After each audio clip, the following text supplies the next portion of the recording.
3, 2, 1, and at long last, our first podcast is away. Woohoo! Get in. Get in. Welcome, Don. I know it's been a bit of a ball ache tonight, and we've spent a couple hours messing on with GarageBand on the Mac, but at long last, I think we're away rolling and looking forward to getting started. Oh, without a doubt, needless to say, you've put your heart and soul into this. Now, before we get going, let's announce who these couple of geordie knackers are speaking. So, across from me is none other than the world's sexiest maths teacher, Chris the Racin Rouse. There we have it. And across from me, we've got one of the most lovable and craziest TT riders, Dominic the Dom the Bomb Herbertson. The lies of a gun. There's nothing lovely about me, let's face it. There's not many other Geordies in the paddock. That's the problem. But no, needless to say, you've put so much effort into getting this going, and I really think this is going to be something that we can get across to the racing world, and I really believe it's going to be a positive thing for the sport. We are. So, I mean, when was it? A couple of months ago, the first idea sort of ignited, and I remember speaking to you for the first time and saying, "Dom, do you fancy setting up a podcast?" And I remember you saying, "Chrissy, I would absolutely love to, but first you'll have to tell us what a podcast is." I know, it's like I've been born and raised in the woods, man. I barely know how to use a mobile phone. Never mind what a podcast was. But no, after everything that you've shown us, they're really a brilliant thing, and they're quite addictive, to be fair. So hopefully everyone who's listening to this first trial run, we're going to introduce, what the show's about, what it's going to entail, and we're going to pretty much wing it and, make some shit up on the way through it, which will be grand.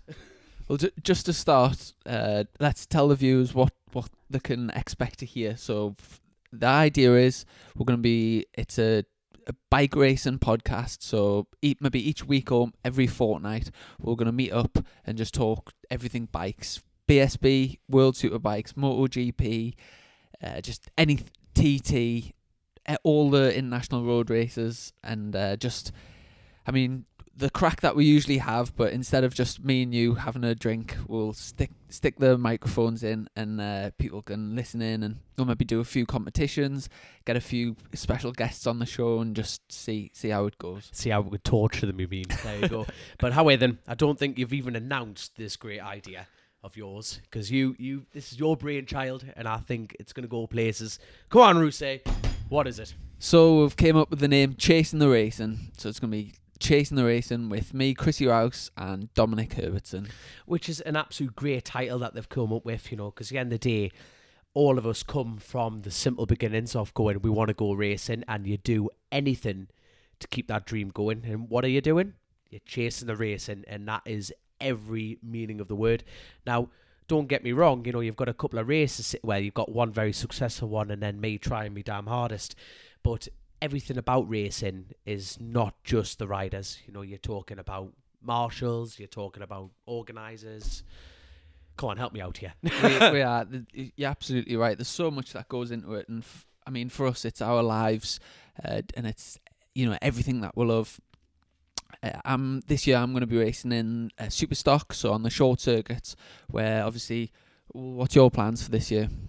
Oh, me, I'm still working on that. All I want to do is go faster at every circuit. But hold on, let's keep talking about the Racin here, mind. Now, you did an outstanding job with, quite frankly, a couple of crippled hands. You know what I mean? Not only can you go from stock 1,000 and to be at the front, mind. You can't sit there all modest. You know what I mean? But you did an outstanding job in Superbike. So how do you think that went for you, though? It's been a big dream of mine to get to Superbikes, and this year I had the opportunity halfway through the season to move up with it was the Mavuno.com household team. All right, brilliant. I thoroughly enjoyed it. I mean, at first it was a bit surreal to be sat there on the grid next to Leon Haslam and the likes. I chasing the big boys. Chasing the big boys. But do you know what? It was an amazing opportunity, and I thoroughly enjoyed it. There was times when I was just sat there pinching myself. I just couldn't believe how lucky I was.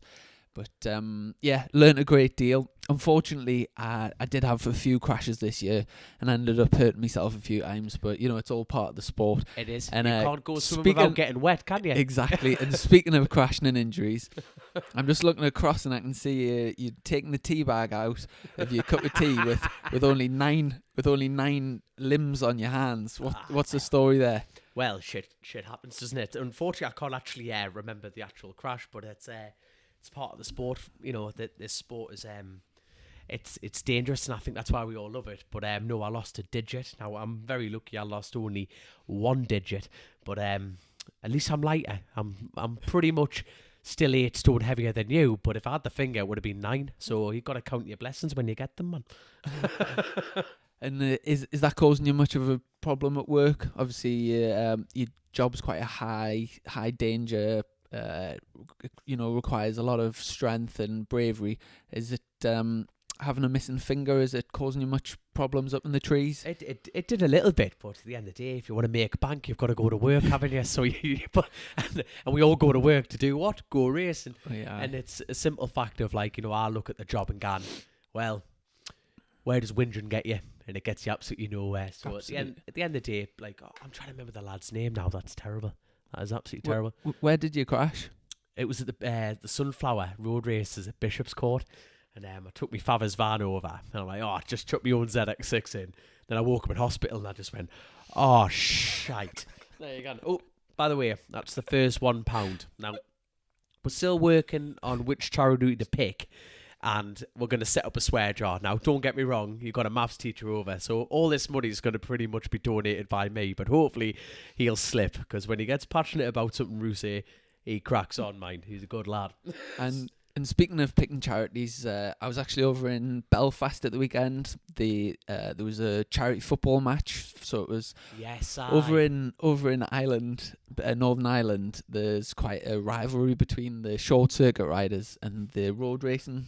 What we're kind of doing, we're building bridges here, son. Exactly, so you've actually gone to a charity match, which was absolutely brilliant. And the charity, it was for the Children's Cancer Unit, and half the money to the Children's Cancer Unit and half the money to the William Dunlop Foundation, which is William brilliant. Dunlop's family. So yeah, 2 amazing causes, and it was a fantastic match, proper good crack. Unfortunately, we did get beat. Get in, good lads. But it was a mint occasion, proper good match. And did you see the Keith Gillespie was playing for the short circuit lads? I saw bits of it. Aye. And obviously obviously me and you from Newcastle. The sort of golden era in football in Newcastle was sort of the Bobby Robson, Kevin Keegan era. Aye.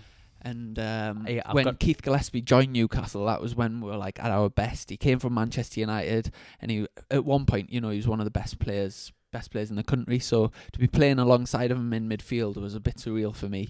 But all in the name of football, mind. Now, bearing in mind, everyone turned their show on to hear about motorcycles, and you've just given a lovely history lesson about Newcastle United, but you've got to represent. But so all them followers, please come back to the light that we're talking about motorcycles here. But no, at the end of the day, Gary Dunlop, Gary Dunlop set up an amazing cause. He did it last year as well.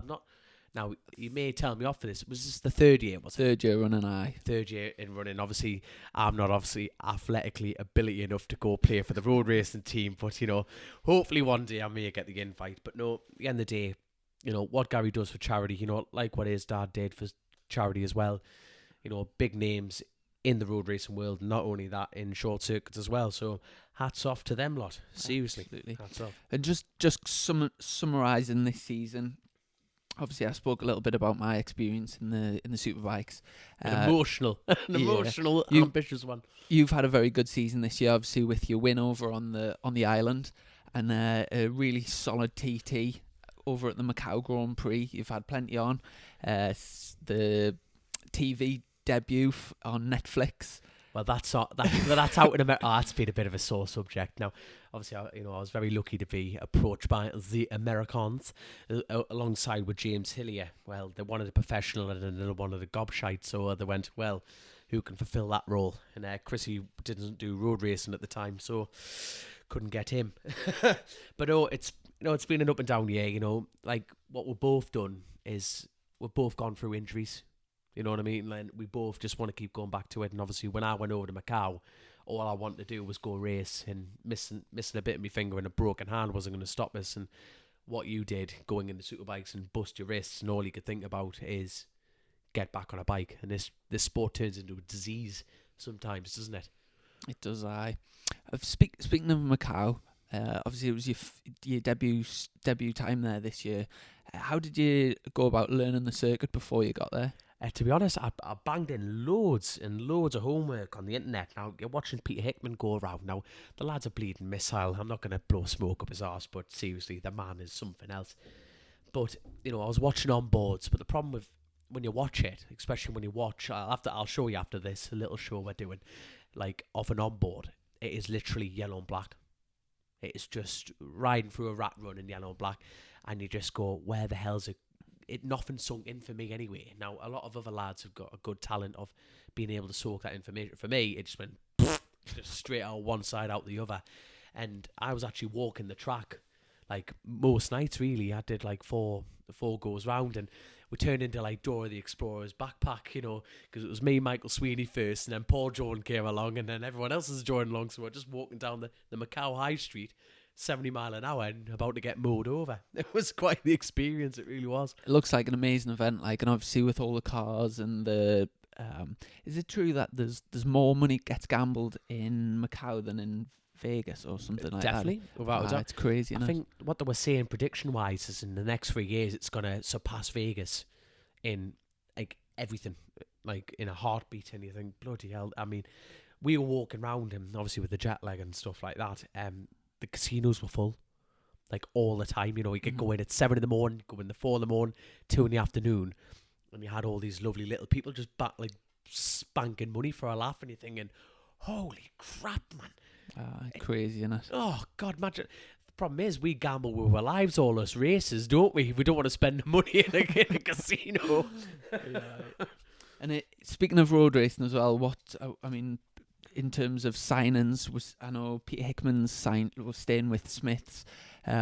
What else is happening? Is there any big moves, or who's looking good for this season? Well, the mad thing is, it's like what Hickman's doing is a very smart move. It's like, why fix something that's not broke? You know what I mean? Dean Harrison's doing the same. In his BSB. Well, let's talk about Dean Harrison for a moment. In your opinion, what's he like in superbikes?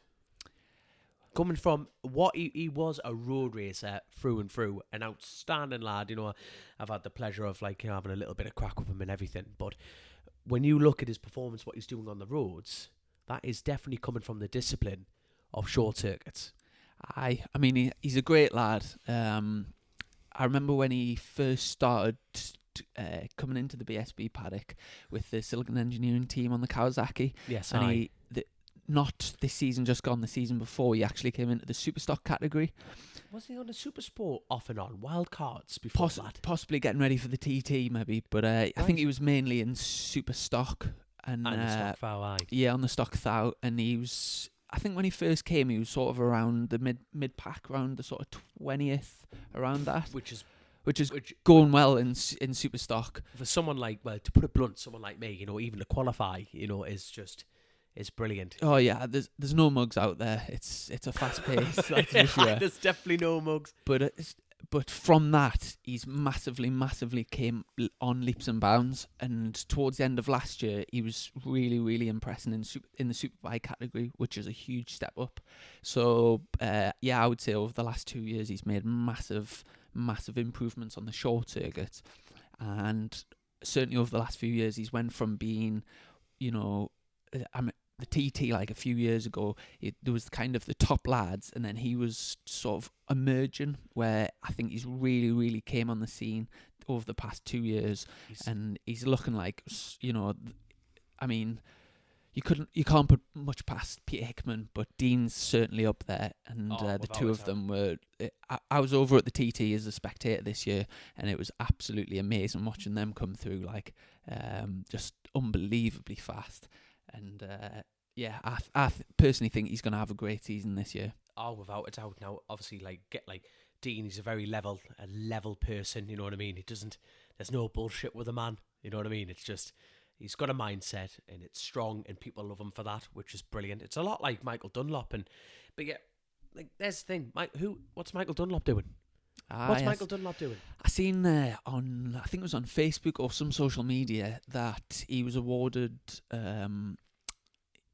I'm not really sure what it was, but he was awarded something in Williams' name. Yes, I went and picked up a Williams award. Yes, I. It was a lifetime achievement, or yes, it was some sort of honour. And I think the interviewer tried to sort of ask what was his plans for the season or his next move in the career, and he just totally said the opposite. He stopped the question and just said, "I'm here for William, and like I don't want to speak about my career." Yeah, so, which is hats off to at the end of the day, family first. I know we all put racer first, but at the end of the day, them two, Michael's gone through the unspeakable. You know what I mean? Unfortunately, he's lost his father, his uncle, and now his brother. And having the man still in the sport is absolutely brilliant. I'm actually lost for words on that. Yeah, still brilliant. Absolutely, it's Yeah, I know personally, as a total outsider to the sort of road racing scene, absolutely love the persona that Michael, how Michael's viewed as an outsider. He's just so like old school, turns up in like a really rough old van and just, he turns up and just does the business. He's got a very sort of attitude where he can ride any bike, and doesn't matter what he's riding, he'll be at the front because he's a Dunlop type of thing. And I've totally taken my hat off to him. He's brilliant to watch. And, without a doubt, he's one of the most let's face it, he's probably he is the most entertaining rider, because when you see him coming howling round a corner, and it's just like, I don't even know if he has a suspension, man. Put it that way, because he just gets over the bars and goes, fuck off, and just pulls it down to the side. Like, I've heard he said, I'm sure my dad read his book or something recently, and he was saying in the blood. In the blood, and he was saying that even if like Honda technicians come that work in MotoGP and work on the bikes, he just tells them to piss off, and he's the only person that touches his bikes before he goes out, which. Is you would never see on the short circuits that type of like the short circuit lads will come in and then the mechanics look after the bike, where at the TT you walk around and he's oily hands and doing the work himself, which is it's incredible, really. It is, isn't it? Because he's still very much got that private. He's got the pace and clearly the ambition. And he's lucky enough to get the infrastructure to be at the top end, but he's still got that very much privateer attitude, because we've all started with our own bikes, haven't we? And you all work on your own bikes and you build it up from there. That's it, So what's your plans for this year? Have you got anything sort of machinery or teams? Or nothing yet. I've been speaking to a few teams and stuff. Makes me sound bigger than I am. I've had a lovely bunch of people off me, a lovely bunch of bikes, put it that way. You know what I mean? But no, obviously by the time this comes together, this lovely podcast, something, fingers crossed, will be totally sorted. But you're totally sorted, mate. Which team are you on for, young'un? I'm riding for the Morello Kawasaki team. Very nice. And Super nice. Stock. You said, man. Oh, you see, I'm not even paying attention to your own show here. They've won the championship twice. Once with Josh Elliott, and then Irish lad, that's right. He's moving up to Superbikes this year with OMG Suzuki. All right. What do you make of the Suzuki? Well, look at Bradley Ray. Look like they came out the box. Michael Dunlop's won on one. They're obviously very, very good packages. That's it. And just today, obviously I don't know when this podcast's going to go out, so it might be a few days delayed. But just today, Luke Statleford's just announced as Bradley Ray's teammate. All right. Richard Cooper is going to be back in Superstock. So after winning the last race of the season of British Superbikes by a country mile, he's gone back down to Superstock. What do you make of that then? Well, obviously for me, like, it's another competitor. You're stuffed on. And he's a excellent rider. Like, I proper like Richard. He's a great lad. I've met him a couple of times. He is a down to earth lad. Do you know what? He's one of these lads that he's out every single weekend, whether it's on a dirt bike, on a flat track, motocross, mini bikes. He just Somebody lives fits on. Sorry, Richard, if you end up listening to this, say again. No, he's really. He just loves the bikes, and he's out all the time, which I personally enjoy having the off season off. I like to put Really? my leathers up at the end of the season and have a few months where I do enjoy. I do actually really enjoy the off season, Right. where you see some lads that are out every weekend on like mini bikes and So what does the Rouse do with his time off then? Because if someone said there's a supermoto, Dominic, I'd go out in a heartbeat on it. So that's actually quite nice and refreshing to hear that you obviously the level you're at, and you're top 5, you're a podium man without a doubt. You can win races, son. So a man of your capability and obsession, who is fantasizing about picnic teas in the winter wonderlands, this is good actually. It's refreshing, to be fair.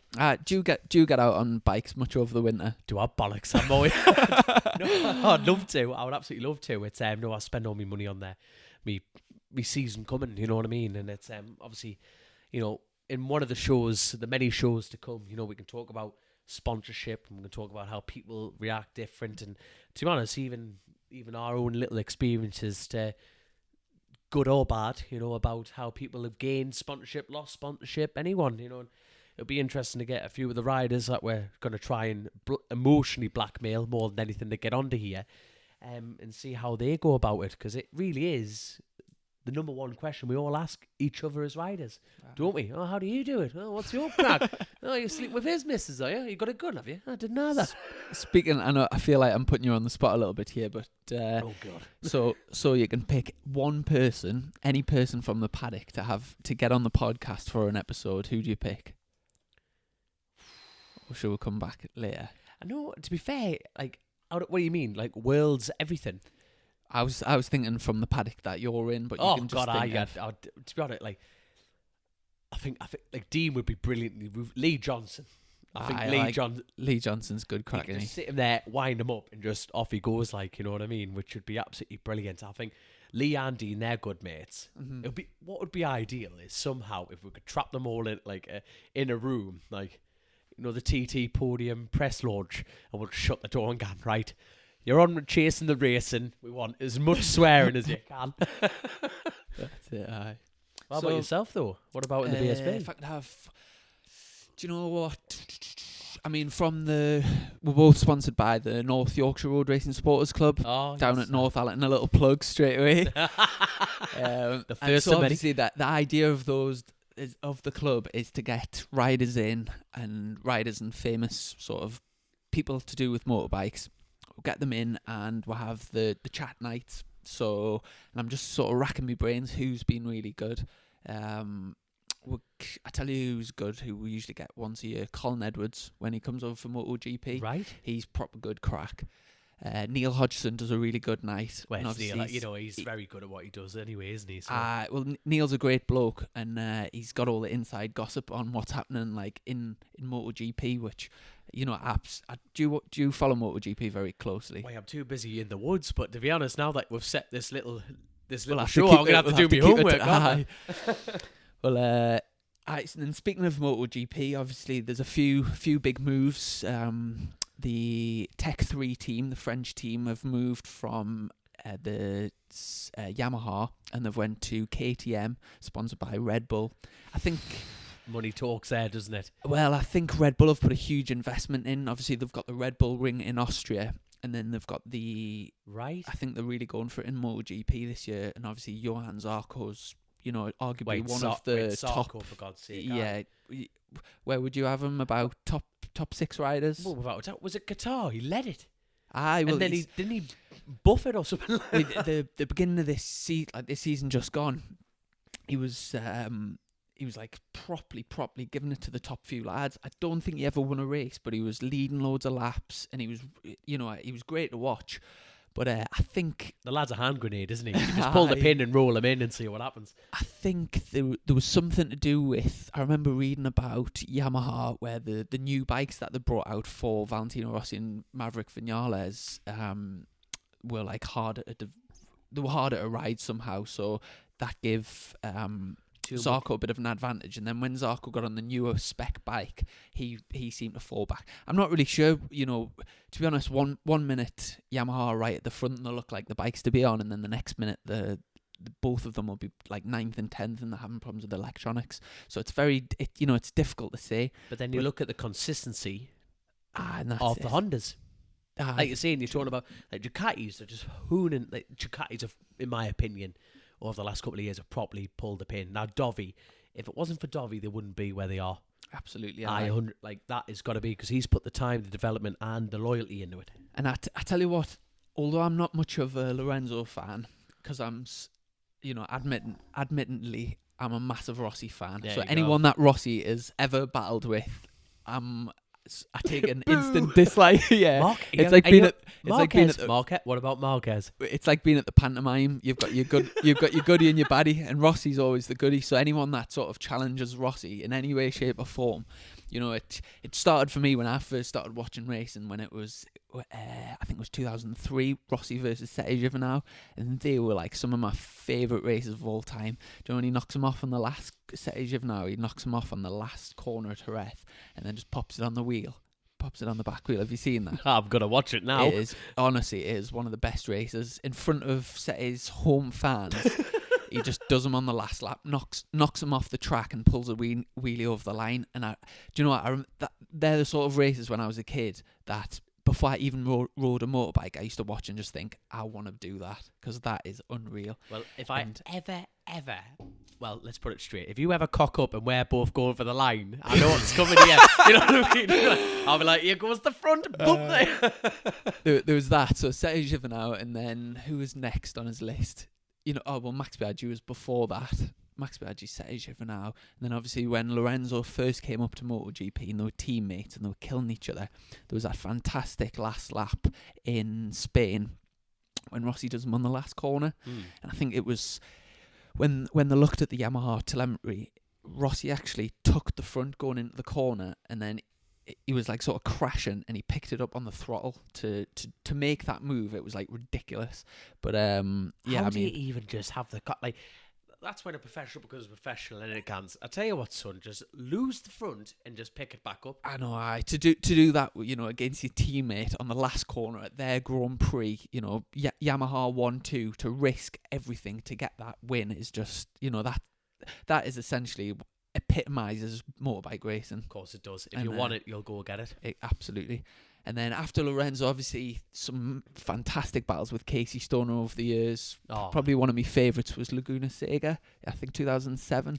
Yeah. Where I think it was the year that Casey was on the Michelins and Rossi was on Bridgestones, or vice versa, or whatever. There was a tyre battle going on, and Casey kept passing him on the straight. There's that kink at the end of the straight, and the Ducati just had that little bit more punch in the straight line, but I think it was a bit of a pig to ride in the corners, so Rossi kept getting him back, and when he goes down the corkscrew and he knocks him, it was brilliant, that. And then obviously over the last few years it's been Marquez, and then what happened, that race when he knocks him off, and then Marquez shielded Lorenzo at the last race and all that. Was that that's a huge topic debate. Is this the first debate we're going to have? I know, let's face it, right? That divided families, that one. I think there should be a full dedication programme about that one manoeuvre. Like that. Now, if motorbike race, if Brexit was a motorbike race, that was Brexit, wasn't it? The unexplained. The unexplained nightmare. But I tell you what, it's going to be interesting to see how Rossi goes this year, because every year he gets older and older, and you hear at the beginning of the season people doubting him, but he always just comes out and just provides something. Look at the man's mindset. Age is a literal number. You know what I mean? Back in the day, back in the caveman, they didn't have time. No, nothing. You know what I mean? You were the alpha boy, weren't you? Because you were the top dog. You know what I mean? You were on it. You were the strongest, hungriest, and you used to shag as many cave women as you wanted. That's Rossi, isn't it? And people, just because he's a certain number, they think he's shite. You know what I mean? I've got more than enough belief in Rossi to come back even more hungry. I think, well, obviously when he went to Ducati and that didn't work out for him. Yeah, that was shite. Even back then, people were sort of writing him off and saying, I think he's too old to win another race. But he came back, and I think it was Assen the year after on the Yamaha. Yeah, and back to his roots. He always seems to did he finish second or third this year and second the year before? Nice and consistent. He's always there or thereabouts. And one race you'll drop off and you'll think he's going backwards, and then the next he'll put on pole and win the race. So, like I say, you can never write him off. And personally speaking, Rossi is the reason I watch MotoGP. Really, I really, really hope he can pull it out the bag this year and do something special. To be fair, them Moto3 races are just phenomenal. That could be any one of them. You know what I mean? When you watch them, there's like 10 abreast coming into the corner, and you're thinking, what the hell's going to happen here? I've got a race fan. That's serious. That for me. Now we're doing this podcast, I'm going to have to do my homework a little bit more, because to be honest, I'm usually dead busy over the weekends, and sometimes I don't get a chance to watch all the other racing. But I'm going to have to take a keener interest this year, I think. So you and me both got something to talk about. You and me both. I'm going to have to start working away with me. Like download the Eurosport app or something and do some homework for this show. It's not easy, It's not easy. So let's switch over to British Superbikes, and looking at the lineup for this year, obviously we've got Josh Brooks moving from the McCams Yamaha and going to the BY's Ducati. And Halloran took his spot, didn't he? Who else? No, Mackenzie was already there. Or Halloran went from Honda to McCams Yamaha. There we are. So then Josh Brooks has gone to this. How do you think Josh will do on the Ducati? They're on the brand new V4, so obviously a new bike to develop. But all the rumours coming from the press, it all sounds marvellous. It'll be interesting to see if that develops onto the track. Well, the thing about like Josh, and he's jumped from bike to bike to bike, hasn't he? When the Yamaha wasn't working, he got the Yamaha to work. You know what I mean? Like the Ducatis really have pulled the pin this year. And then when you've got someone like Chaz Davies above this, that knowledge does get bounced around. Ducati are out to make a statement. Look who they've signed. Scott Reddin. They are out to make a point. So at the end of the day, if anything, Colin Davies learns, you know what I mean? It's going to be dragged down the field.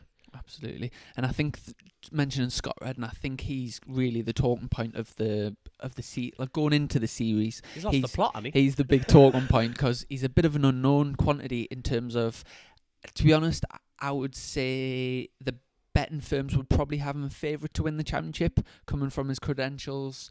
He's the youngest person. Did he maintain the youngest person ever to win a Grand Prix? No, someone beat him this year, didn't they? A lad.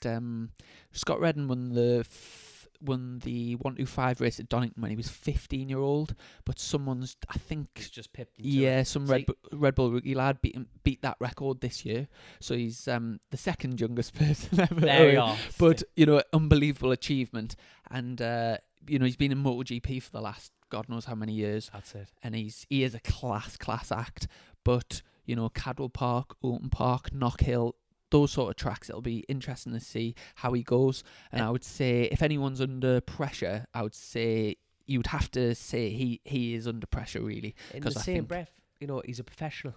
And professionals are like designed to deal with pressure. I know that's easy saying rather than doing, but there's rumours kicking around that he's getting nearly 300 grand, through mixed supporters, like his team owner, Ducati, blah blah blah. 300 grand, son. 300 grand. I would date in me boxes for 300 grand. I'm not gonna lie, pressure. What pressure? I've just got me bank. Here we go, let's crack on. And you've got to say, Scott, he brings he's a big character, and I think it's great for the series having him in the series this year. Obviously, with Leon Haslam moving on, Jake Dixon moving on to Moto2. There was, a few big names leaving the series. Obviously, Shaky leaving last year through injury, unfortunately. But get well soon, Shaky, if you ever listen to this. But to have Scott coming into the series with the presence and the profile that he's got, it's certainly a talking point. And I think going into the series, I think would you say he's the man to beat, or who's your money on? Let's quickly have a scan down this list. I think I tell you what, Bradley Ray. I think I'll quickly run through the list. So we've got Josh Brooks and Scott Reddin both on the BY's Ducati. Then we've got Bradley Ray and Luke Stapleford lining up on the Build-Base Suzukis. We've got David Allingham stepping up from British Supersport on EHA Yamaha. I think that's a big jump, that, isn't it? It is a big jump, yeah. I think Craig Fitzpatrick's playing a part in that setup. Then we've got Danny Buchan staying with the FS3 Kawasaki. Don't fix something that's not broke. You know, the Exactly. lad He can had ride a bike, like. he had a good season last year, Danny, and I think he'll be strong this year. Out the box and go. We've got Fraser Rogers staying on the Geerling Kawasaki. Xavier Forez coming in on the Honda. So from World Superbikes, I mean, Xavier was one of the the top privateer World Superbike riders. Yeah. If I'm honest, I was surprised he didn't get a ride in World Superbikes. I would have expected him to stay there, but it'll be mega interesting to see him coming in on the Honda, because quite frankly, I don't think most people wouldn't say the Honda is a bike that's sadly it's lost its shine. It seems to over the last few years, and if you're looking at the statistics on how Dan Linfoot and Jason O'Halloran did on it last year, brilliant. So they rode the absolute bloody wheels off it, and I think now, mate, I'm gonna be very honest, I don't know a lot about him, but Andrew Irwin, when he hopped on that Ducati, he will ride the sheer shit out of that thing, though. If anyone's gonna bang in an amazing result last second, it's going to be Andrew Irwin. Absolutely. I mean, last year was his debut season on a superbike, and he had some really strong outings. Thruxton springs to mind qualifying. I think he broke the lap record at Thruxton. And wait, you know what I mean? That's serious. Yeah, just jumping on the bike. So yeah, I agree. I think it'll be definitely interesting to see how those two fare up. Obviously, Andy knows the circuits a lot more than Xavier, but Xavier is coming in with he's a top World Superbike rider. I think Andrew Irwin's really going to be a really strong one to watch. I do. I think because he'll know himself. I don't care what they're telling him. He'll know himself. There's a slight bit of doubt in him. Aye. But when you look at him and how he rides a bike, I think he'll just kind of tell you what, I'm out to prove a point. And them Irwin lads do, mind. The two they ride a bike to prove a point, like. And he's an interesting rider to watch as well. He's aggressive. He gets stuck in. Obviously, there was that big incident on his debut at Snetterton where he was a little bit over ambitious going into the hairpin, and he ended up wiping out about 4 or 5 riders. Funnily enough, he actually wiped out both the Honda riders, and then he's ended up getting a team racing one.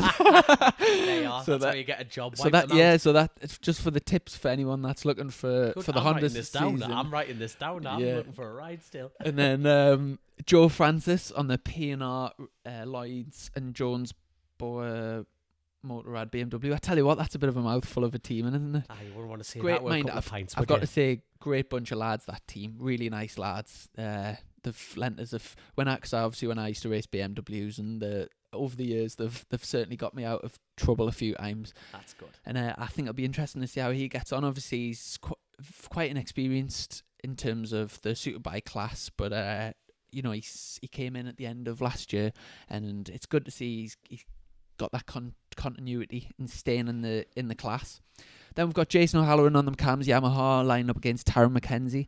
Taron McKenzie ended last year really, really strong. Oh, yeah, he was the rookie of the year, and to be honest, I wouldn't be surprised at all if we see Taron running right at the sharp end out of the box next year. He's got it. He's got the team. And he's won the last races, and if you can leave a season with a confidence boost up your arse, you're the one to watch, aren't you? Face it. It was. I tell you what, when I was out at Silverstone, I popped up to the commentary booth with Fred Clark, and I tell you what, those races on that little national circuit were absolutely fantastic. And Taron was, right at the front battling with Leon. He was I think he did get a few podiums, but he was unlucky not to get a race win. Aye. So I think it'll be interesting to see how he gets on. Lovely lad as well, Taron. Yeah, I got to see him at the Ian Bell shop up here in the northeast, and he did a talk show with his dad and Dean Harrison, and he's a lovely lad. He when you look at him though, you see that cheeky smile, I think you're a lovely lad, but the professional shines through, if you know what I mean. He's he does keep himself quite to himself, quite a shy lad, but fantastic rider. Then we've got Matt Truelove coming through on the Raceways Best Yamaha. name in the paddock, next to the Rouse. But I think True Love. What girl's not gonna fall in love with that? What's the name? True Love. I think Matt stepping up from Superstock last year.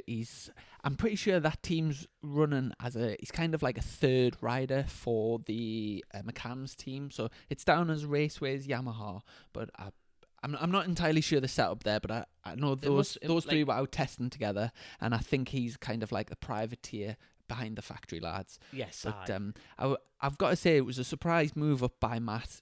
He hasn't really, stomped his authority in the superstock class. He's I don't think he's had a podium. He might have had one or two podiums, but he hasn't been that.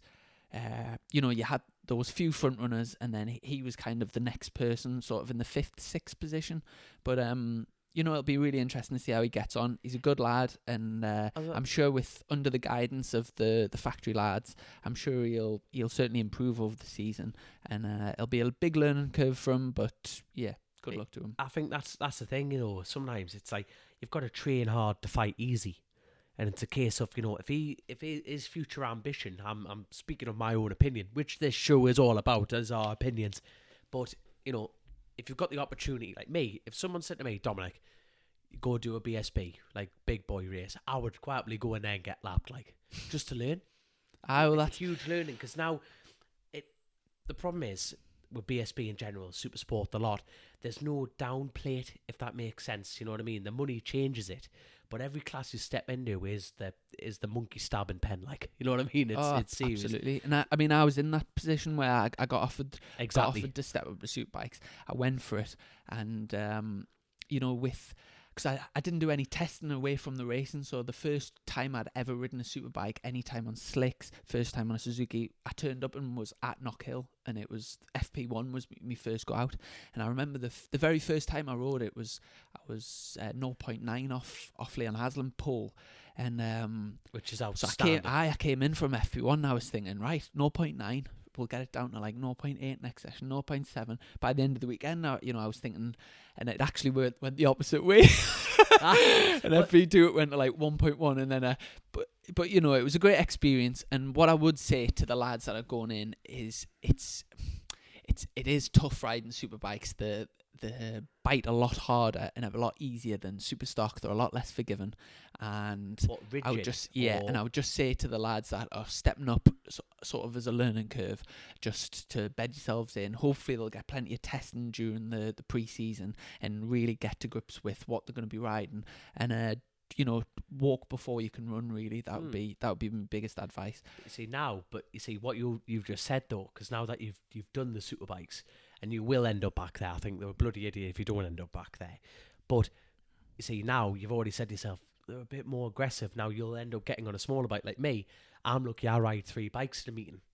I get off a stock 1000 or a superbike, hop on a 600. I do 2 laps around the TT, and you get off like a cheetah brim with cocaine, and it's like taking a zebra for a lap.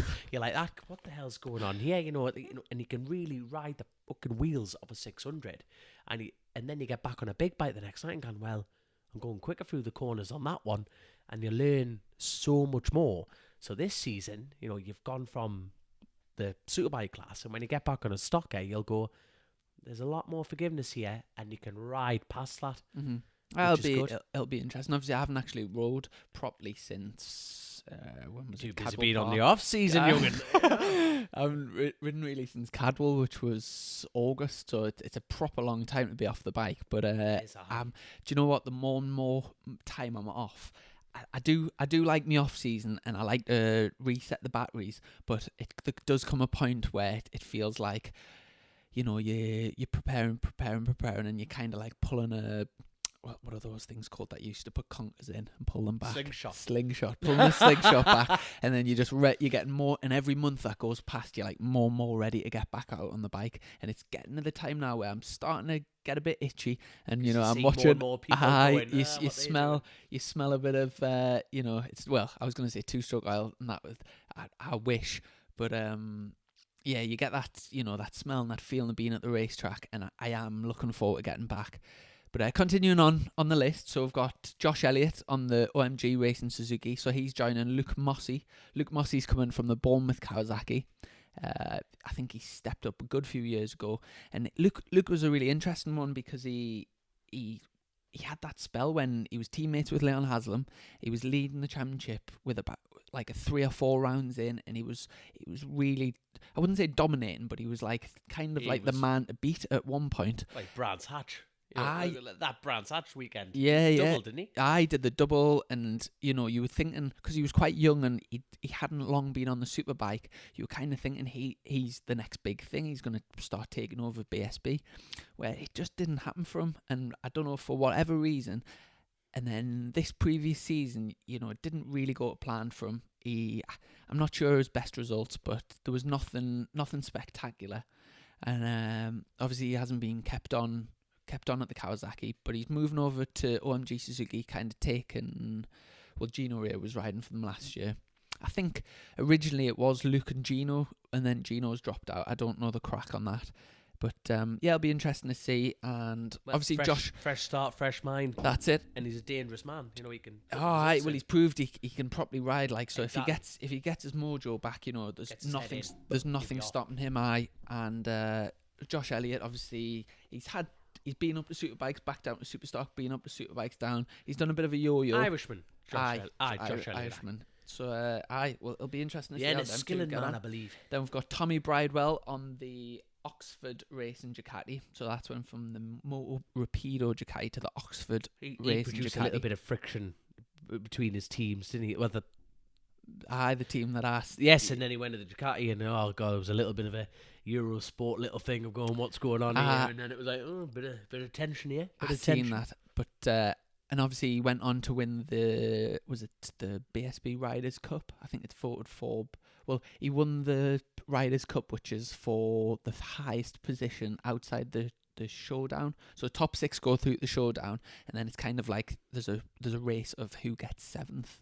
Essentially, right, so he won that, and he also won a competition on the Bike Sport News as being like the rider of the season. So he beat Leon Haslam in that. So I think he's a fan's favourite. I don't know him personally. I've spoken to him a couple of times, but he comes across brilliantly, and especially on the camera. You just get that feeling he's a good, genuine, down to earth lad. Definitely. And to be honest, he finished this last season in a really, really strong form. It seems like a nice team. That's Steve Wilfmer heading the ship there, and I certainly think it'll be interesting how he gets on. See, flicking down the list here, to be honest, there's not a single person here that hasn't got a confidence boost up their ass. you know what I mean? Like on the rest of this, you got Glenn Irwin, Kawasaki. He did an outstanding job. Ben Curry. Outstanding job. Hickman, for God's sake. He had it. I think he deflated himself a little bit. This is my opinion. Yet again, in the BSB, I think he got a little bit his own head rattled up. Outstanding season. Northwest TT. He was sick as a chip at the Northwest, and then the Ulster Grand Prix. He had a kidney infection, for God's sake, and yet he was still bringing the leads and bringing the wins. Dean Harrison, the lad is just shit a golden egg, hasn't he? He's just producing better and better results. Ryan Vickers, Ellison, he's tiny. I saw him. He's a teeny tiny man. He's a small man. Like Dan Lindford. I think he's bigger than me, to be honest. There you go. I better not say that. He hits the gym, doesn't he? Christian Lydon, he's back with Tycho, which is awesome. Keith Farmer, he did a brilliant job in that Stock 1000. So is he on Stock Thousands actually, or is he? No. So he's been promoted up the Superbike. Aye, so it's Keith Farmer and Christian on the Tyco BMW. He's a proper nice lad, Keith. He deserved the championship last year in Superstock, and I think that was his 4th British Championship. So he won because he came over from Supermoto. He won the Superstock 600. Is that where he came from? He then won Superstock 1000. He then went up to Superbikes with Paul Bird. Then he went off the rails a little bit. Then he came back and won Supersport with McAdams Appleyard team, and then on the R6, and then obviously his 4th title with the BM. So obviously Glenn Irwin and Ben Curry both on the GJ Speedfit Kawasaki's. Ben coming up from Supersport. That'll be very interesting to see how he gets on there. A big talking point before the season, Ryan Vickers stepping up from Superstock 600 all the way into the Superbike team. I've heard a lot of people saying, a very optimistic move. The last person I think I can remember that went from Superstock 600 to Superbikes there has been a few over the years. Josh Day did it after he won the Superstock, I can't even remember, 2011 or something like that. I think Harry Hartley stepped up straight from Superstock.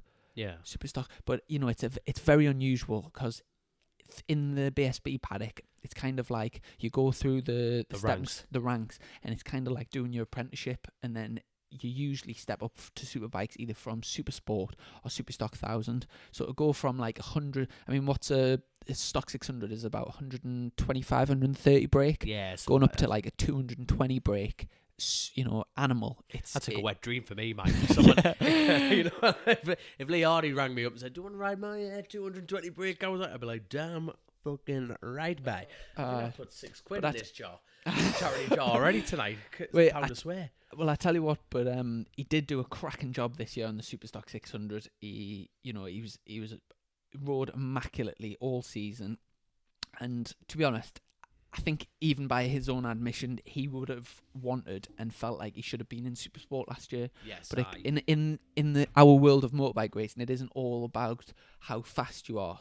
A lot of it is financial, and I don't think they had the finance to compete in Supersport. So he did what anyone else would have done and stayed in Superstock and dominated it, showed his class, and it'll be a massive test for him and a huge talking point. But it'll be very interesting. He's going into a strong team there with the Lee Hardy Racing team, and I mean it'll definitely be interesting. That's for sure.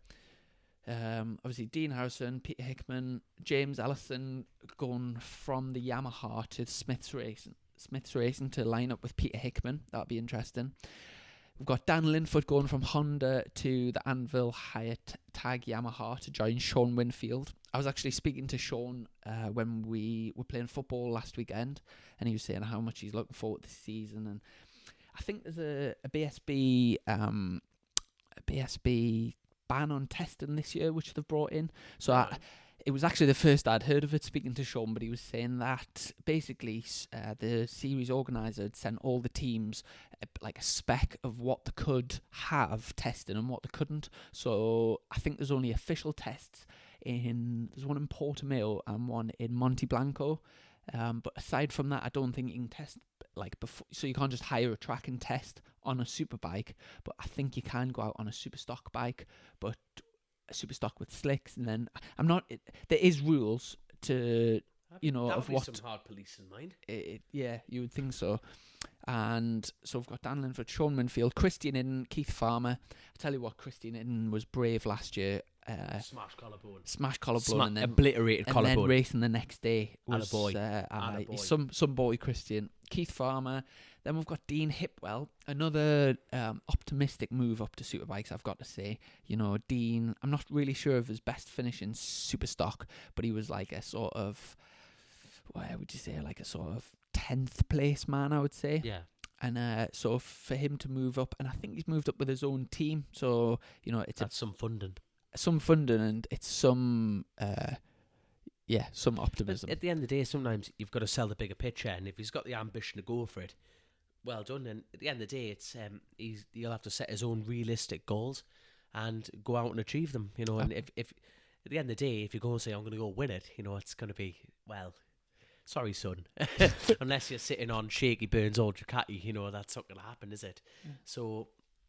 But at the end of the day, you've got to set your own goals and you've got to go out and achieve them. And then we've got Sam Coventry lining up with the Team 64 Kawasaki. So that was Aaron Zanotti's team. So Aaron's taken the step back from riding himself and just running the show there. Sam Coventry, again, a very optimistic move up to Superbikes. And then we've got Claudio Corti moving up on the Team WD Kawasaki. They're a great team. They've always been around the paddock, and they've always. Brent runs a big operation there. There's two big lorries and well presented. Claudio Corti came into Superstock this year. Didn't really. I don't think he got any podiums or anything, but I have heard he's a great lad and a good person to work with, a good rider, and obviously with his previous experience in World Championship, he has obviously got the ability there. So to be able to push on. Be very interesting. But saying that I mean, I do think Mason Law did a very good job on it this season, but that WD-40 Kawasaki hasn't.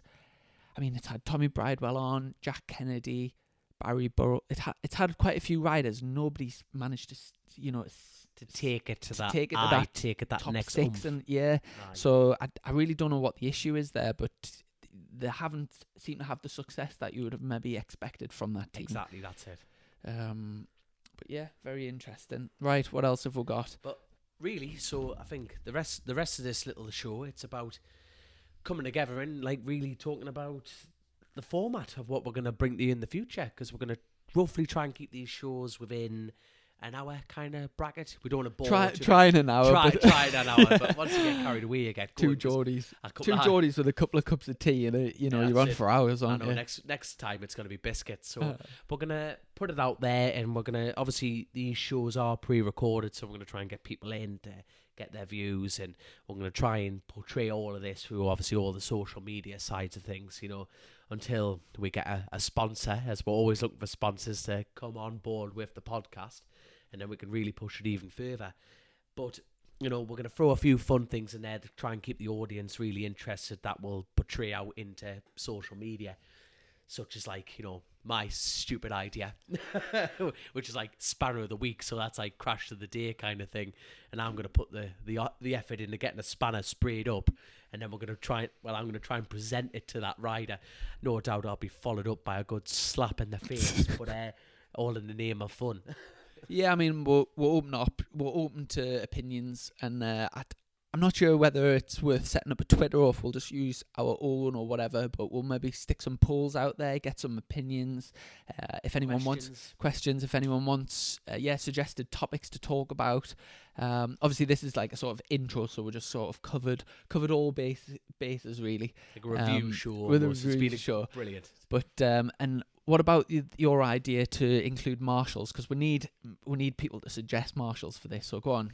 Definitely, I think we should have a Marshal of the Pod, like, award, to be honest. I think even, if we get some money behind the team and the podcast, we could actually do T-shirts and stuff, but then we'll give you shout-outs, and, because at the end of the day, if there's no marshals, there's no racing, and you stand out there in the piss and rain, and we get to go have the fun, so it's only right that we get you on the show, we have a little bit of crack, even about your background, how long you've been doing it, Let's be honest, we're making this up as we go, but all we know is we want the people that deserve the credit to get the credit, and that's what we're about here. And that's it. I mean, the Orange Army, every time you have some sort of, whether it's either a crash or a mechanical, but every time you go off, they're always characters, aren't they? You never get the first ones who get the blunt, though, aren't they? And you get, they're a great bunch, and like you say, without the Orange Army, we don't get to go racing, so we'll massively appreciate it.